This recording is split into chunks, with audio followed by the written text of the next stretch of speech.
Somebody else who doesn't want Bulgaria, or let me say the old Bulgaria, is our next guest and my great friend and distinguished former national security advisor to President Trump, that being Robert O'Brien. All right, my brother, Robert, we have lots of foreign policy stuff to talk about. We really do. We've got a whole laundry list, probably take an hour and a half if you have enough time tonight. But I do want to ask you. 100%. I knew you'd say that. I do want to ask you. And by the way, I don't want to go back to the old Bulgaria either, Larry. There you go. On the record. I thought you would be. I didn't want to put any words in your mouth. But seriously, how are the Bidens going to sell this high tax, giant spending, fossil fuel destroying budget that essentially has no economic growth and subpar job creation, wages, and family incomes? I don't get it. For all the things they're trying to do, their own estimates say it's not going to work. What do you make of that? No, this reminds me a lot of, and I'm old enough to remember the campaign and was involved in it to a small extent, the 1984 Reagan-Mondale campaign. And these are the tax and spend Democrats that have come back. And I just don't see how it sells to the American people. We're, as you mentioned, we're in a growth spurt. He had to ride the wave and take credit for it and not destroy the wave. So I'm a little surprised to see the approach here. But again, this is your area of expertise, not mine. But it harkens back to the Walter Mondale campaign. Actually, that's an interesting thought. I hadn't thought about that, but you're right. What was it Mondale said? We have deficits and deficits. I'm going to tell you that I'm going to raise taxes. He'll tell you he won't. Well, he lost 49 states for doing that. This is a bit like that. That's food for thought. All right, Robert O'Brien, let's get down some serious foreign policy issues. There's quite a few out there. First of all, I just for a moment wanted to get your personal take on this China Wuhan lab leak, which is now, we argued it, then it was killed by the left-wing media channels, and now it's coming back. What do you think about that?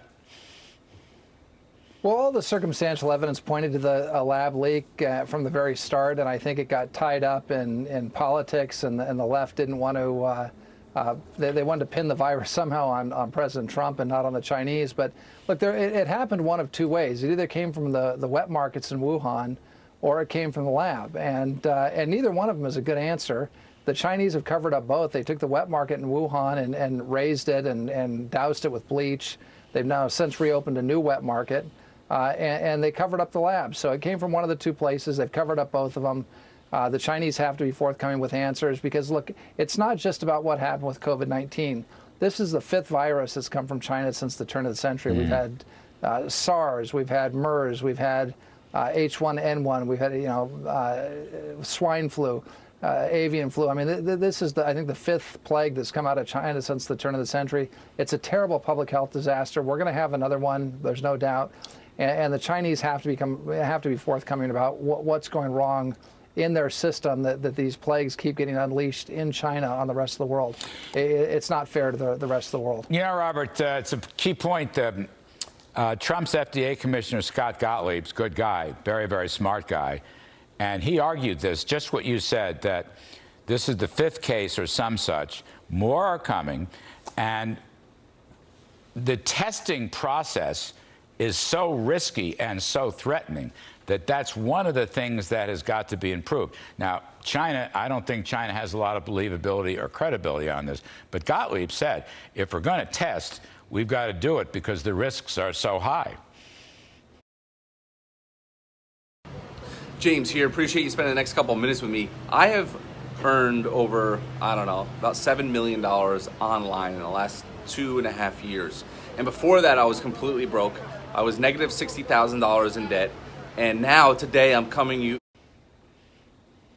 No, they're very high, and I think the rest of the world is starting to come to this conclusion. And the Chinese probably benefited because the U.S. media was so against President Trump that they didn't follow the evidence. They didn't follow what made sense logically, and they got a bit of a pass. But what's happening now is, I think, in some ways, the backlash when people realize this probably did come from the lab. You've got the British saying they're open to it. You've got others. The Australians very early on calling for an independent investigation, and the Australians slapped all kinds of tariffs and trade sanctions on Australia to try and get Australia back in line. But I think the cat's out of the bag. The whole world knows what happens. They want answers from the Chinese. and the cover-ups never are effective.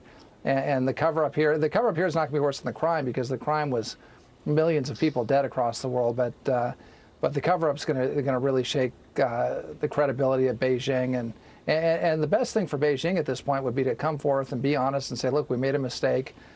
Here's everything we know. Let's get to the bottom of it. Let's try and make sure there's not another plague that comes out of our country that affects the whole world. But I think we're gonna wait a long time for that to happen, unfortunately. Yeah, afraid. So, we talked a bit about this a while back, but I want to raise it again. One of the odd things here, I mean, you haven't been particularly critical of China, at least at this point, that the Biden people, I mean not China, but the Biden people have handled China reasonably well, as you have suggested to us a couple of times, not on this issue, but on a lot of other issues. But I just want to ask you, it's a Biden issue. So we're going to have this green revolution, renewables, electric cars, and batteries. But, Robert, it's all coming from China. I mean, the stuff batteries are made of, the critical mineral resources, all the mines are in China. We're closing down the mines here, and they have the technology to make the batteries. We don't. So this Green New Deal approach really benefits China more than it does the U.S. It does. We've got three big problems with Larry, and you're spot on. The first problem is a lot of the green products that we're buying from China are being made with slave labor in Xinjiang and otherwise. And so that's terrible for labor worldwide. It's a terrible human rights concern for the poor folks in China that are being forced to manufacture these green, whether it's solar or other products. So that's problem number one. It's a human rights violation, and it's bad for American labor, and it's bad for workers across the world who can't compete with slave labor. It's impossible. Number two, you've got a lot of the technology is being stolen from the U.S. and so and from the West. So not only are the inventors not getting paid a license for their invention and being compensated for their ingenuity, but then the Chinese manufacture and subsidize the manufacturing of the products. They dump them back into the U.S. and into Western Europe. They undermine the prices of the inventor's company or the companies that have actually legitimately licensed from the inventor, and put those companies out of business. And so the inventor gets hit twice. He loses out on the license fees, but then his own company gets defeated in the marketplace by subsidies. And then number three is we're going right back to where we were at the beginning of COVID, where we're going to have these critical supply chains. We're going to have a economy that's based on solar, wind, car batteries, and that are manufactured overseas. And at any time, the Chinese could turn the spigot off if we don't do what they want. So we put ourselves in. We give the Chinese tremendous leverage over us. So just for all kinds of reasons, this is a bad idea. Green energy and a green economy. There's a real place for that, and there's a desire for it. We should build, we should mine in trusted countries where we have trusted providers, and we should mine in an environmentally friendly manner here in the U.S. We should build the products here, and we should sell them here, and we should pay for the technology that the inventors created. And that's how we have a real green revolution. It's not by giving an entire economy to China and putting all of our eggs in the China basket. That hasn't worked well for us. I don't think the Bidens understand that, but I mean, I think you're exactly right. This is a gift to China. It's unbelievable. Robert, one last point on China, and then I want to go to Russia before we lose you. You're being generous with your time, as always. You and I worked together, the law firm of O'Brien and Kudlow, and we stopped the federal thrift savings plan from investing in publicly owned China companies that were military-related companies. And we got that executive order through. Now, some members of the Senate, Senator Tuberville of Alabama, for example, wants to go a step further and keep the thrift savings plan out of all public companies for national security protection and investor protection. What do you think? That's a step farther than what you and I did, I don't know, a year ago or so. Well, I think what we did was very important because our soldiers, sailors, airmen, Marines, and our federal retirees didn't want to see their retirement money invested in companies that were building ships and submarines and planes for the PLA Navy and PLA Air Force. So that was an important first step. I think Senator Tuberville and others have the right idea, though, because the Chinese have now announced what's called civil-military fusion.